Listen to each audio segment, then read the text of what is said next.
سوال جواب کی مجلس ہے، زیادہ لمبا وقت نہیں ہے، مگر آدھ گھنٹہ 20 منٹ تک صرف جن دکان میں سوال کرنے ہوں وہ مائکروفون کے پیچھے لائن میں بیٹھے ہیں. پہلے سے آئے ہیں آپ سوال کیجیے. ٹھیک ہے، کتنی لمبی لائن ہے آخر تک؟ جہاں بھی لائن ختم ہو رہی ہے وہاں ہاتھ کھڑا کریں. آپ نے آپ ہی اپنے پیچھے فل اسٹاپ بٹھا لیں گے. آگے آگے وہ لوگ آئیں گے. شروع کریں بسم اللہ. ابھی بعض لوگوں کا خیال ہے کہ غیر مسلم دنیا زندگی کے اکثر شعبوں میں مسلمانوں کی نسبتاً زیادہ کامیاب ہے. تو میں یہ پوچھنا چاہتا ہوں کہ قرآن مجید اور دیگر صحیفوں میں جس نجات یا کامیابی کا ذکر ہے اس کی تعریف یا ڈیفینیشن کیا ہے؟ قرآن کریم نے نجات کے مضمون پر ایک پوری صورت اسی غرض سے اس وضاحت کے ساتھ پیش فرمائی ہے. قد افلح المؤمنون، مومنون ہیں جنہوں نے فلاح پائی. اس صورت کا مطالعہ کریں، اس میں جو صفات فلاح کی قرآن کریم نے بیان فرمائی ہیں قرآن کے نزدیک وہی نجات کی نشانیاں ہیں. اس لیے لفظ نجات کا استعمال واضح ہونا چاہیے، اس کے بغیر یہ بحث بے معنی ہو جائے گی. قرآن نے جو نجات کی تصور پیش کی ہے وہ مذہبی نقطۂ نظر سے ہے، وہ غیر اللہ سے نجات کے معنوں میں ہے. اور وہ نجات جس کی آپ نے بات کی ہے غیر محمد جس کا بات کرتی ہے وہ بالکل برعکس صورت ہے. وہ اللہ سے نجات کی بات کرتی ہے اور ان سب خطروں کی اندھادھند پیروی جو خدا سے دور لے جانے والی ہے. اس لیے نقطۂ نگاہ بدلنے سے، زاویہ بدلنے سے نتیجے بدل جائیں گے. اگر ان کی تعریف درست ہے تو وہ سچے ہیں، وہی نجات آنے والی ہے. اگر مذہبی تعریف درست ہے تو ہم سچے ہیں، ان کو پتہ ہی نہیں کہ نجات کیا ہوتی ہے. ان کی اس ترقی کا ذکر قرآن کریم نے بڑے واضح الفاظ میں کیا ہے اور ساتھ ہی یہ بتایا ہے کہ اس ترقی کے باوجود ان کے سارے اعمال باطل چلے جائیں گے اور ان کا انجام نیک نہیں ہوگا بلکہ بد ہوگا. اس کا مطلب یہ ہے کہ قرآن کریم نے جب ان لوگوں کی ترقی کی باتیں کی ہیں تو صاف پتہ ہے کہ دنیا کی ترقی کی قرآن کریم نے اہمیت نہیں دی اور دنیا کی ترقی سے لا علمی کے نتیجے میں بات نہیں کر رہا. قرآن صاف بتا رہا ہے کہ یہ قومیں دنیا کے لحاظ سے ترقی کریں گی، عظیم الشان کام کریں گی، لیکن اس کے باوجود ان کی ساری کوششیں رائے گاہ جائیں گی. تو جس ترقی کی یہ بات کر رہے ہیں اس کا خدا کو حضرت صلی اللہ علیہ وسلم پر وحی کرنے والے خدا کو علم تھا اور اس علم کے باوجود اس ترقی کو رد کر دیا گیا ہے، بے معنی لا حاصل قرار دیا گیا ہے. چنانچہ سورہ کہف کے آخر پر یہ مضمون ہے افحسب الذین کفروا ان یتخذوا عبادی من دونی اولیاء انا اعتدنا جہنم للکافرین نزلا الذین ضل سعیهم فی الحیاۃ الدنیا وهم یحسبون انہم یحسنون صنعا.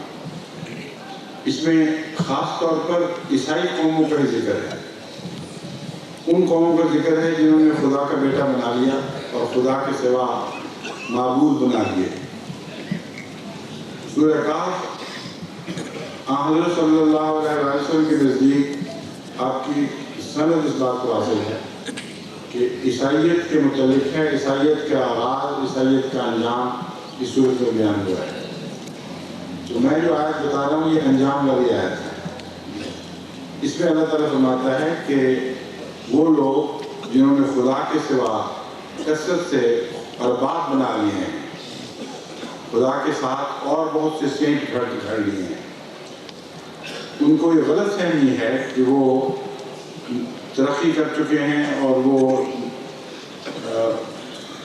افحسب الذین کفروا ان یتخذوا عبادی من دونی اولیاء من دون اللہ